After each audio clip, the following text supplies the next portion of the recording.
So, hi, good afternoon guys. So, eto ang ating first video. First video. So, I hope you're doing well. So, stay safe sa bagyo guys. So, ang topic natin ngayon is yung first topic natin sa Calculus 3. Sa scope ng exam sa Calculus 3, which is the triple integral. Okay? Sa first topic natin yung triple integral.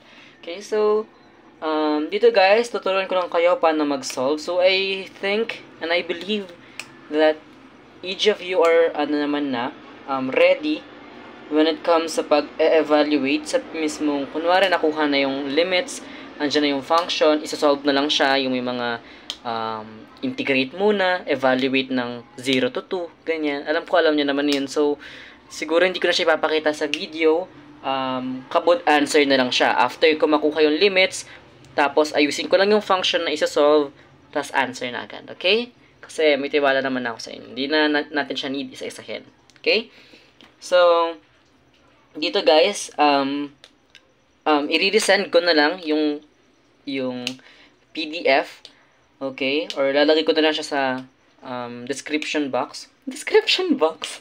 Yung na yon para makita niyo yung mga problems. Okay? Kasi ginamit ko yung problems na nandoon sa assignment na inano ni sir. Okay? So, dito guys, tuturuan ko kayo or i-discuss ko to in an easiest way, I guess. Sana ito na yung pinakamadaling way and sana maintindihan nyo siya. Okay? Hindi nyo siya need i-memorize. More on dapat kayo. Dapat gets nyo yung mga flow, yung pangyayari, ganyan-ganyan. So, without further ado, let's begin. Okay?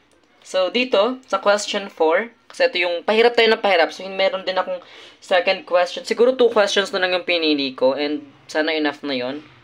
Mag-message na lang kayo sa akin or comment kayo kung anong trip nyo, kung need nyo pa ng sample problems with regard or in line sa triple integrals. Okay? So, dito, sabi niya dito sa question 4, evaluate the triple integral of the function 12y over the region E dv, where E is the region below 6x plus 4y plus 3z equals 12 in the first octant. So, sa octant, guys, I think alam niyo naman na yan. Term lang naman yan para sa quadrant. Quadrant is being used kapag 2-dimensional ang ating RCS, while 3-dimensional naman kapag octant. Okay? Kapag sa RCS natin. Okay? So, okay. So, ang first step, guys, tatandaan nyo lang para di kayo mahirapan. Kasi hindi ko na siya i-detail tulad ng kay sir. More on shortcuts na lang tayo. Kasi hindi naman yung aim. Kailangan natin ma-solve lang. So, ano ba? Yun. First things first. Ang kailangan mo dyan kukuha, yung step 1 mo is yung limits. And I believe na halos lahat tayo, dyan tayo nahihirapan sa pagkuha ng limits. Either nalilito, ganyan. Kasi the rest, madali na lang siya eh. Algebra na lang magdadala doon and geometry eh, di ba? So, dito guys, tuturuan ko kayo paano kumuha ng limits in terms of x, y, and z. Okay? So, automatic dito na agad yan. Kasi lower and upper limit lang naman yan. So, ganyan lagi ang format niyan. Hindi pwede mag-iba. Okay? So, sa una natin is pinakamadali natin makukuha dyan si z. Z muna. Kasi paano na makukuha si z? Given na yung function. So, sa function tayo magbe-base. Okay? So, sabi niya sa function niya is 6x plus 4y plus 3z. So, rewrite ko lang dito. 6x plus 4y plus 3z equals 12. Okay? So, paano yan? Paano to? Paano makukuha yung limits nito? So, kailangan mo lang dito is i-isolate si z. Okay? So, in terms of x and y dapat siya. Okay? I-isolate mo yung z para makuha mo ng function. Okay, so pag in-isolate natin si z, ito, associative property to. Pwede ko itong pagsamahin na ng kabod, ganyan. Okay, so 3z equals 12 minus, kasi positive to buo, diba? Yung buo na yon 6x plus 4y. Okay, sa kaso hindi pa naka-isolate si z, meron pa siyang constant 3. Divide natin yan both sides by 3. Okay, para ma-cancel to, magiging z equals 12 divided by 3 is simply 4 minus, okay, yung quantity na itong buo, 6 divided by 3 is, yan, tama, 2. x plus, since hindi sila, co-prime sila, 4/3 yan. 4/3 y. So, ang z daw natin dito, based sa function, is z is equals to 4 minus the quantity 2x plus 4/3 y. Okay? So, yan. Meron na tayong isang function or meron tayong limits. Magtataka na lang kayo dyan, saan yan? Upper limit or lower limit. Okay? Tatandaan mo, makukuha natin yan based sa question. Saan yon? Ito. Anong sabi dito? Below. Okay? Below daw ng function na to, yung region na yon. So, since below siya nun, ibig sabihin, ito yung upper limit natin. Okay, so ang upper limit natin ay simply 4 minus quantity of 2x plus 4/3 y. Yung z natin nun is, since unknown, it's 0. Di siya given eh. So 0 yon to ganun. Sinabi rin naman dito, first octant, so dapat positive lang, kaya 0 tayo. Okay? Next natin is si y. Okay?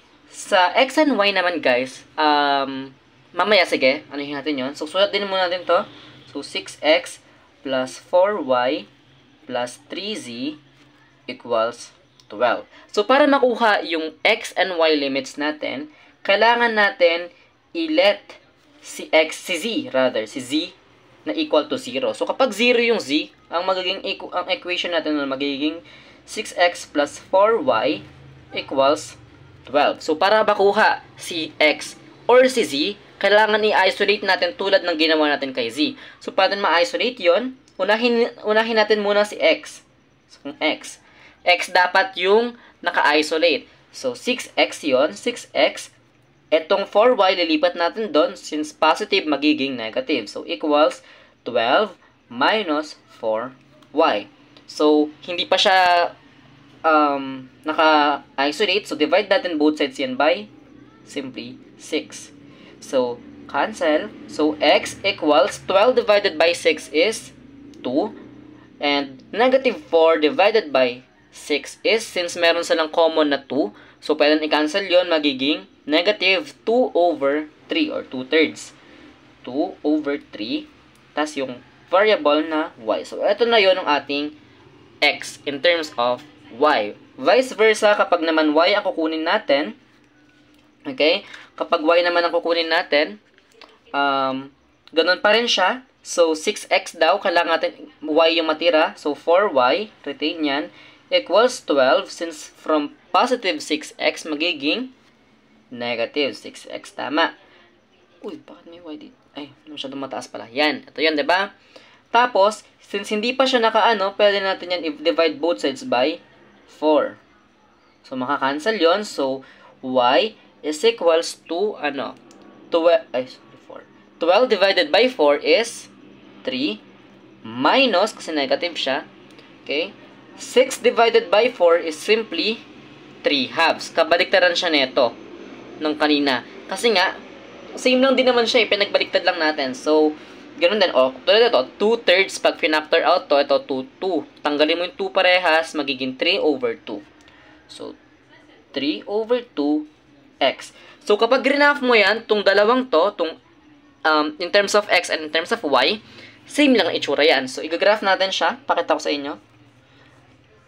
Para mas makita nyo agad yung limits natin.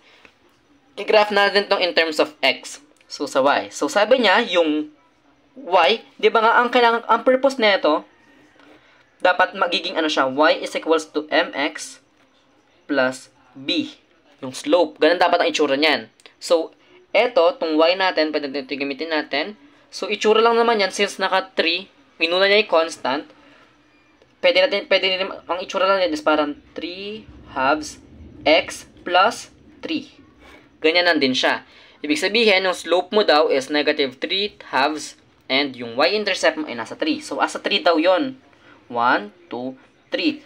Nasa positive 3y ka. So, eto yon. Nandiyan ka. Tapos, sabi niya, yung pag-fraction yan, guys, or kahit di siya fraction, kahit constant, meron yan dapat, kasi diba pag constant, kunyari 1, pwede man 1 over 1. Diba? So, sa numerator mo, guys, yan ay rise. Kapag sa denominator ay run. Okay? Same lang din naman yan, guys. Kapag naman negative lang, tong rise natin magiging pababa. Ano bang kabalikan nun? Kung rise yun, ewan ko. Dito magaling sa English. So, sabi niya, pababa daw 3. So, 1, 2, 3. Ilang run? 2. 1, 2. Ito yung 1.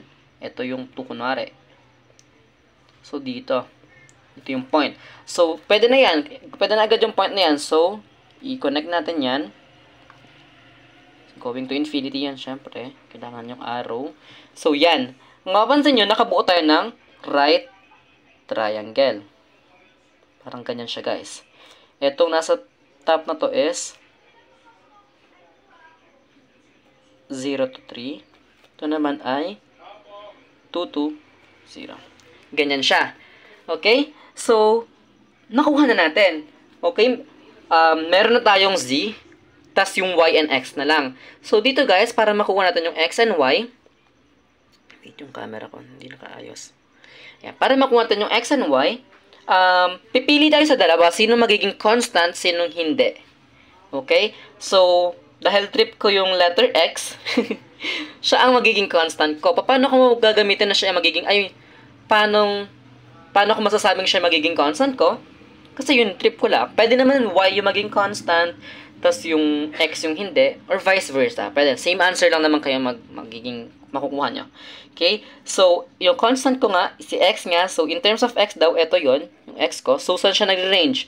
From 0 to 2. Ito yun.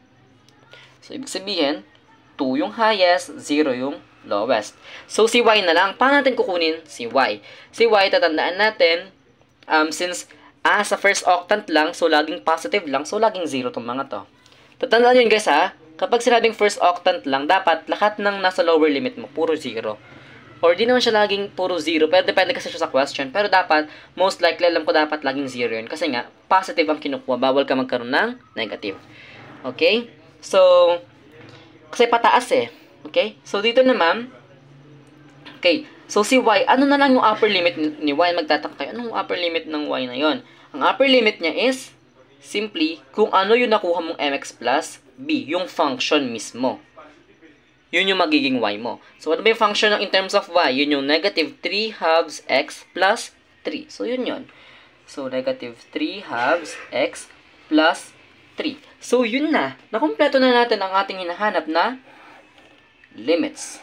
Yan. That's it. Diba? Ang dali-dali lang siya. So, kailangan mo lang talaga guys dito is mag-decipher ng information, make sure na iintindihan, nakakomprehend, alam yung mga mathematical jargons na ginagamit dito sa questions, and kahit pa paano na-visualize. Kasi kapag ito, for example, itong 6x plus 4y plus 3z equals 12, kahit hindi ko na siya i-graph, alam ko o na-visualize ko na plane yan, na dadaan siya sa x and y na ganito, nasa bandang taas siya. Parang pa-side siyang ganun na hati.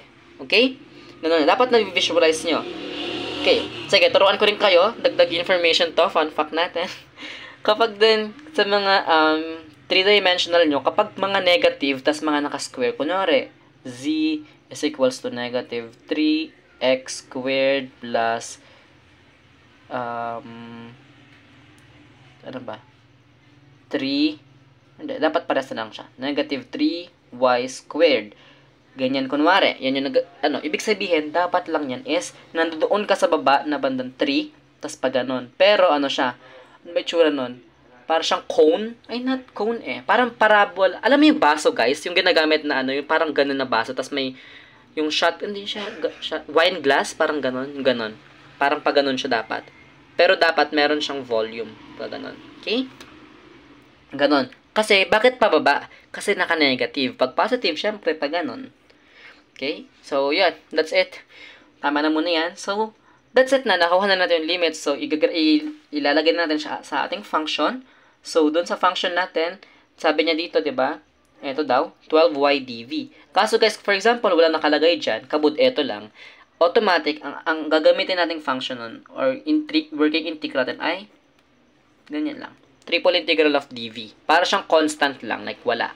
Okay? Ganun siya.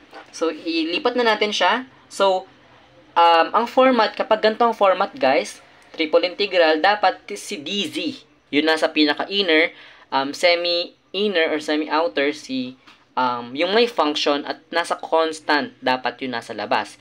So, tulad ng sinabi ko, constant yung nasa labas. So, ito yun, which is, ang constant natin is si x. So, 2 to 0.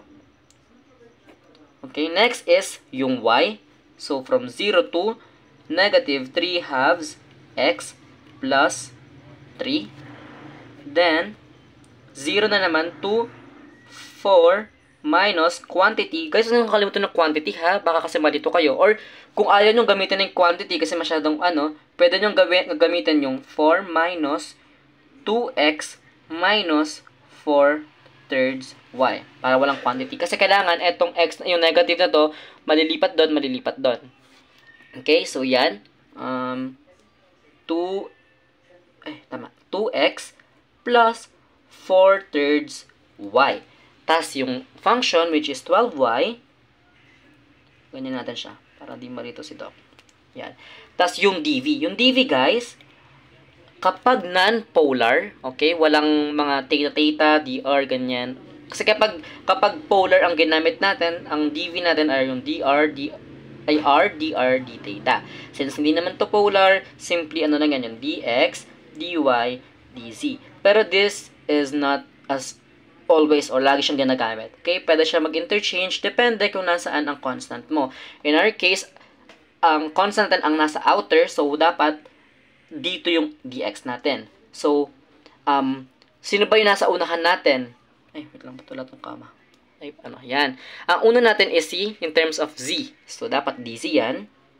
Ang next natin is si y. So, dy. And ang nasa labas, yung constant, which is dx. So, this is the working integral na natin. Which is dapat, guys, same tayo ng answer ha. Kapag mali answer nyo, baka mali kayo. Ulitin nyo na lang baka may mali yung process na nagawa. Dapat dyan is equal nyo ng 36. Okay? Ganyan. 36 yan. Okay, siguro hindi ko na ituturo kung paano pa naging 36 yan kasi medyo mahaba-habang proseso yan. Una nyo gagawin naman dito is magiging, dapat to, 6y squared, diba? Magiging 6y squared siya. Ay, hindi. Sorry, hindi siya magiging 6y squared kasi z pala. Y to. So, dapat 12yz. Tapos, input mo lang yun. Tapos, yung 0, ganun. Okay? Ganun na siya, guys.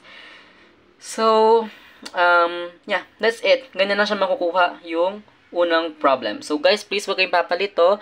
If you have other concerns or kung may mali man ako nasabi na alam nyo na tama kayo, you may DM me on my Facebook account or IG account. Or pwede kayo mag-comment sa YouTube channel natin. YouTube channel. So, yan. That's it. Puro na natin. Dito talk show na natin to. Yung camera ko di nakaayos. Yan. Yeah. Dapat 36. Okay? Thank you and good luck sa midterm exam.